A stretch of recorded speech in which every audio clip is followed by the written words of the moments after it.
নম্বর, তারা সব সময় শুধু বলতে চায়। টক্সিক মানুষরা সব সময় নিজের কথা বলতে চায়।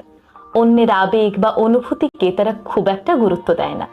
নিজের আবেগ অনুভূতিকে প্রকাশ করতে পারলেই তারা বাঁচে। তাই নিজের কথাই তারা সবসময় বলবে, আপনার কথা তারা কখনোই শুনবে না।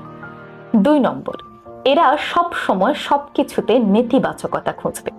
আশেপাশে সব কিছুর ভুল ধরবে, খুঁত খুঁজে বের করবে, সবার সমালোচনা করবে। দেখবেন এই মানুষগুলো কখনোই কারোর সত্যিকারের প্রশংসা করে না, সে যেই হোক না কেন। 3 নম্বর, সামনের জনকে ছোট করে দেখা। এই ধরনের মানুষগুলো দেখবেন ঠাট্টার ছলে কিংবা সরাসরি আপনাকে এমন কথা বলে ফেলবে যাতে করে আপনার আত্মবিশ্বাস নষ্ট হয়।